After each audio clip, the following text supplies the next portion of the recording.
Thanks for watching this episode of Today's Homeowner here on YouTube. And don't forget to leave us a like and a comment. And you can share with a friend if you enjoy it, and subscribe so you're notified of new videos. Thanks and enjoy the show. This week on Today's Homeowner, we revisit the 4 seasons of homeownership as we take on our fall checklist with some first-time homeowners. You know, you have to pay more attention when it's your place.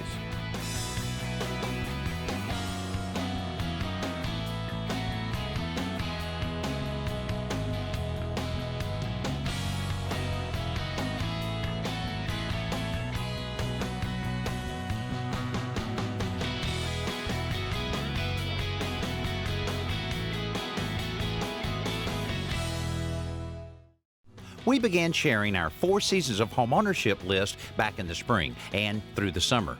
The list organized necessary maintenance chores into easy, achievable projects that align with each season of the year.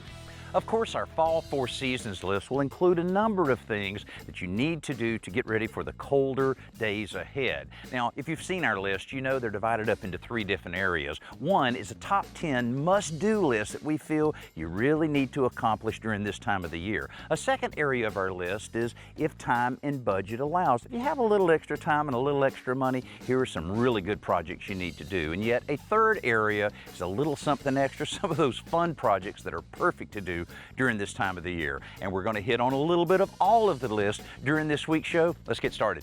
This home belongs to Mike and Nicole Dumas, and it's the first home they've owned together.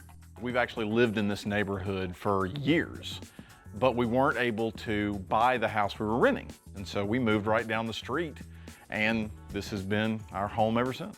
I guess the thing I fear most about home ownership is just not being able to take care of the things as homeowners that we need to take care of. You know, there are things that we don't know how to do yet. You know, you have to pay more attention when it's your place. So working through the list with these two should be a lot of fun. First up, checking the air filter for the heating and cooling system. It's just so important to the health of the family. Well, I've heard that before, but why is that? In a typical home, all of the cubic footage of air that you have in your home pass through the filter 4 to 6 times every hour. Wow. So it's a great opportunity to kind of capture a lot of the dust and contaminants that are floating around everybody's home. It'll make your heating system, air conditioning system last a lot longer. It'll be cheaper to run. Awesome. Okay, so another thing we have on the list here is checking your smoke detector. I see it in the perfect location right here where all of the bedrooms are. You're a little taller than I am. How about pushing that center button and hold it a little bit? Hold your ears, Nicole. Oh, there we go. Okay. One other thing, draining your water heater. And a lot of people have no idea why. Where's your water heater located? It's in the garage behind you, actually. All right, let's check it out. All right. All right, Danny. Just hang a right and you'll see the water heater down there. All right. Okay, how old is the house? That's about 13 years old. All right, well, I'll bet this is the original water heater, and I'll also bet that the previous owners never drained the water heater. Have you ever drained a water heater? I have never drained a water heater. Well, why would you do that? Well, it's important. Well, first of all, this one's reaching the end of its life expectancy. They only last about 12 to 15 years. I paid extra for the original. Sorry, well, you got it, but it's, you like antiques. But even though it's not that old, they will last a long, long time if you drain them on a regular basis, at least once a year. And all that is hooking a water hose up to it, draining it. It's just all that sediment that's down in there is causing it to work harder in order to, keep the hot water flowing. And when we turn that on and you see the end of that drain, you'll be surprised what you've been consuming. So we'll okay. I noticed your lawnmower now. We'll have a few things that we need to do to this that are very, very simple that you need to do during this time of the year. Sounds great. Sounds great. Number 1 on the top 10 is replacing that air filter we talked about. Have you changed it since you moved in? No, we haven't. Let's see what's behind door number 1. Oh, I'm scared. Yeah, that's disgusting. Wow. I was kind of shocked. I mean, it's only been in there not even 2 months. And you can see how it's pulling in the middle because it's so full. Right. So let's go ahead and take this one out and put a nice shiny new one in.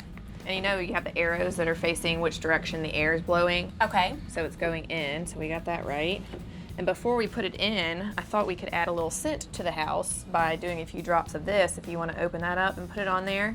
Well, I've always heard about putting vanilla extract on air filters just to help scent the house, but we decided to do an essential oil blend, and I brought one along that kind of smelled like fall, and Nicole seemed to be on board with that plan. It never crossed my mind, you know, that I could put it right on there and have it coming right, you know, through the clean air coming out. So I thought it was a great idea. Let's go ahead and vacuum out all that stuff that's in there just to make your air a little bit cleaner. All right. Fire it up.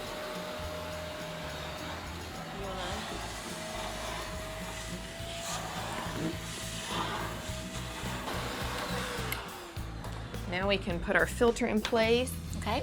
And one last little trick is, since you have to do it every 3 months, we'll go ahead and write the date of when we installed it Okay. on here. Then you know to come back, and then we'll set up your husband's phone calendar to remind him every 3 months. Now we are all set for the new season. Here's a painting tip I wanted to share with you that I tried yesterday for the first time and it worked great. I was painting these cabinet doors and drawer fronts. I started by putting down some cardboard to protect the table, but you can see if you just set it right on the cardboard, you can paint the face of the drawer fronts and doors, but when you go to do the edges, what happens is paint will seep underneath. When it dries, it'll stick to the cardboard. So here's the solution.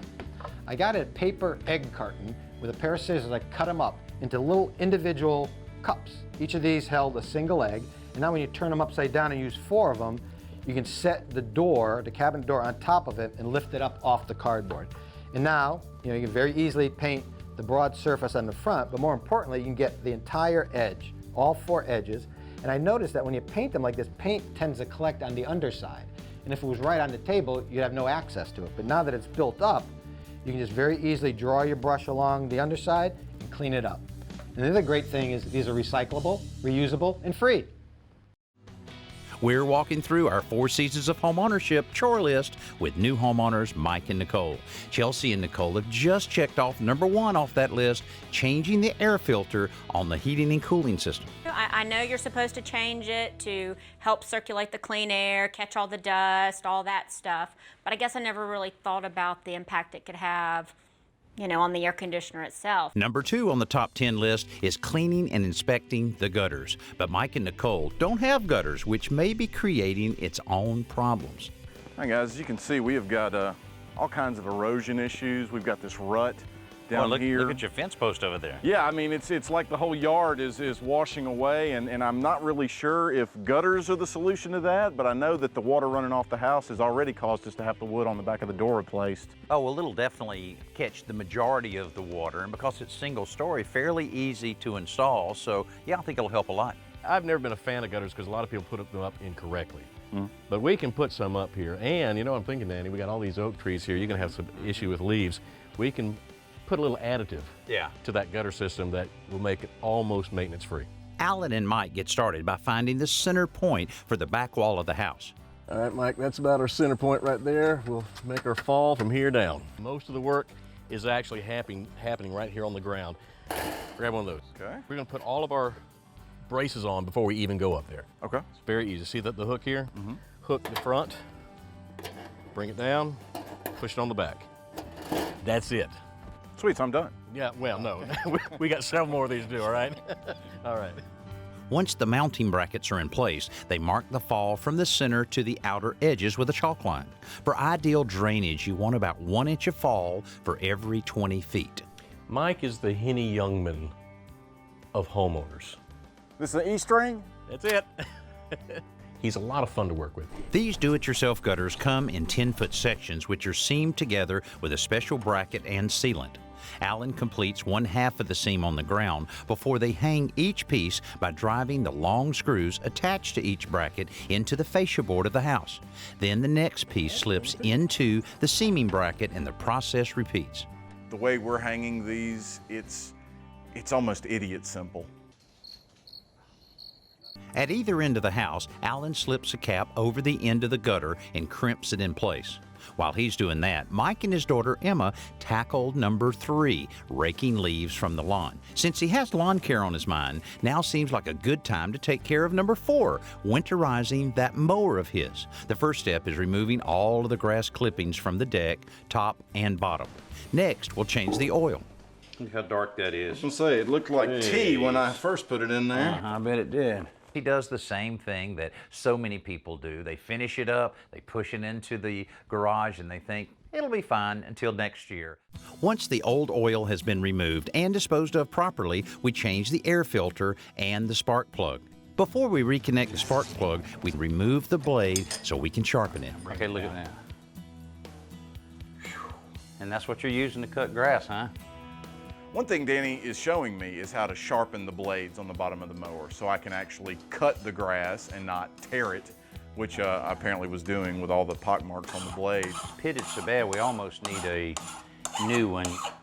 Now, some people use grinders. I've even used belt sanders, all of that, but the most homeowner-friendly way of doing it is doing that. So there you go. Shiny means sharp, I guess. Shiny means sharp. There you go. Huh? Once the blade is replaced, we add fuel stabilizer to the gas tank and run the mower for a few minutes to distribute it throughout the fuel system. Then Mike heads back to help Alan finish installing downspouts on the new gutters. But rather than dumping all of that water on the ground, they'll funnel it into rain barrels with a little help from Emma. This is so cool. I love it. Okay, you got the flat back, so you got it right against the wall, so it really shortens the profile, the footprint. Sure. You've got the planter here, so you can put some plants. I see the weep hole here, so when the water comes in here, it comes out. Your fine mesh screen here, all the water's going to go in, debris is going to stay out, insects stay out, animals, of course, kids, you can't get inside the rain barrel, okay? Any overflow here, you can see it comes down the channel and overflows here, so this is just fantastic. I love the idea. Another item on our must-do list is to install all of your storm windows. Well, Mike and Nicole have all insulated windows, so they won't be installing their storm windows, but if you live in a colder climate, especially if you have single pane windows, it would be a big benefit for you to install the storm windows. Now, another part of our list is a little something extra, and something on that list that they could absolutely benefit from, and that's to trim all of the overgrown hedges. While I'm dropping leaves on the ground in the front yard, the Three Musketeers are trying to keep them out of the new gutters by adding Gutter Brush Simple Gutter Guards. If I can only assume that this is the additive you were telling Danny about. This is definitely the additive, yes. I can't imagine how big the pipe is that those things would clean. That's what it made me think of, as giant pipe cleaners. I do like these only because they're just so easy to put in. They do keep the leaves out, and if they do get in, you get a little bit of leaf activity, you just do this number. Shake them out. And it's clean. It's that easy. Yeah, really easy. You know, blowers are pretty standard fare for homeowners that like to do their own yard work, because you need it after you cut the grass. You want to blow off the driveway, or if you got leaves on your roof or in your gutter, you need to get those out. And blowers are great, but they need to be powerful. And oftentimes, to get a really powerful blower, you're gonna have to use a blower that operates with gas. Well, what does that mean? It's gonna be heavy, it's bulky, and unfortunately, it's really loud. But DeWalt has come out with a really powerful blower, and believe it or not, it's not gas operated, it's actually battery operated. Now, this runs off of a 20-volt battery that's just like what you would use on your power tools. It's very lightweight, it's brushless, so it means it's gonna have a lot of power. And it actually has an axial fan in here so that the blowing power of this blower is really strong. Quite frankly, it is a little more expensive, but if you need a lot of power, this is definitely a good choice. Mike and Nicole are new homeowners, and we're giving them a crash course in home maintenance using our fall list from the 4 Seasons of Homeownership. We've covered 1 through 5 of the top 10 list, and next is draining the water heater. What Chelsea's done is attach the hose to the valve. Okay. We'll stretch that out there at the edge of the garage. Then we're going to turn the cold water that's going into the tank off. So most of the time you'll have a valve right there. Okay, that's done. Now I'll take a screwdriver. Now a lot of times it'll have a handle on it. This one just has a screwdriver attachment that we can turn the water on to drain it. But what happens is kind of a vacuum takes place. And so I will have to relieve your pressure relief valve to allow that to flush out. I wondered what that was. I want you to go down on the end and watch what comes out of this thing. Okay. I really have no idea what is about to come out of my hot water heater, so I guess it's good we got this far away from the house. Yeah, we'll find out. All right, we're ready. Once I open the drain and flip the pressure relief valve, water begins flowing down the hose. I'd never considered draining a water heater before. And seeing what is coming out of that blows my mind. Number 7 on our list is testing the smoke alarm, which we handled earlier while we were taking the tour. All right, so we're going to inspect our weather stripping. That's number 8 on our top 10 list, which you're in good shape here. I did notice you got a little bit of a gap right here where it's coming out. We're going to push that back in. Not that it's going to affect the weather stripping so much as the infiltration of air, but it could damage the weather stripping, and you don't want that, so put that back in place. Older homes often need to have the weather stripping replaced, but even that doesn't seal a gap at the bottom of a door. For that, the ideal solution is a triple draft seal, which slips over the bottom of the door with a friction fit to block outside air from entering your home. Other sources of outside air are less obvious. Any exterior plugs, outlets, switches on an exterior wall.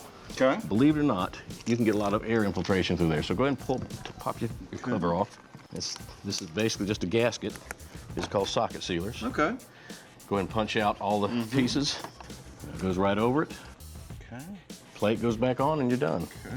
Mike and Nicole don't have an irrigation system, but if you do, and if you live in a cold climate, you'll want to drain your irrigation system, which is number 9 on our list.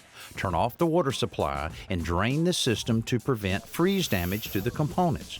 Because Mike and Nicole's home is newer construction, they also don't have any gaps or cracks in the exterior walls. But if they did, those would need to be sealed with caulk or expanding foam to help keep out the chill of winter. That's the final item on the top 10 list.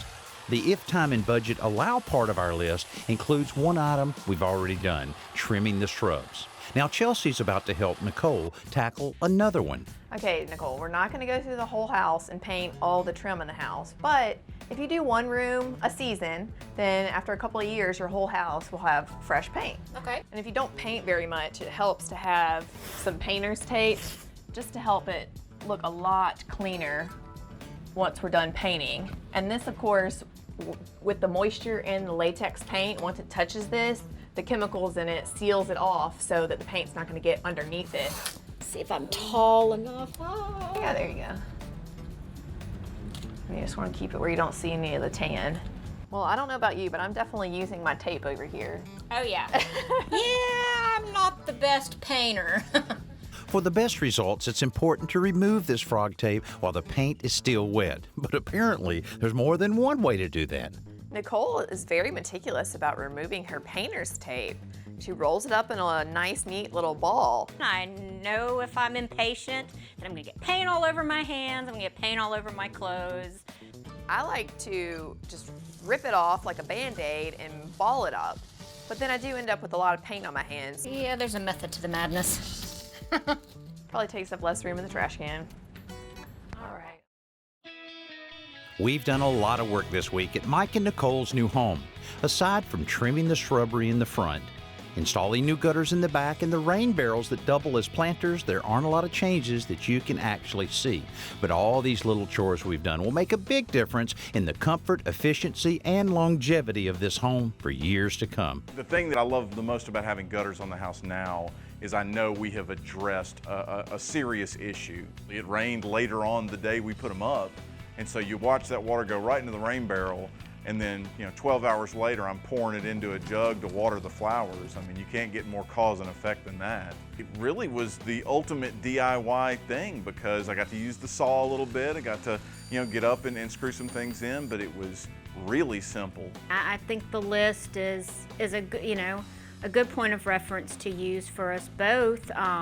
Something that I can write down and keep track of, but something kind of pass along to him as a kind of a honey-do check-off list. I was going to say, I'm very much successful with the honey-do list and even the honey-don't list.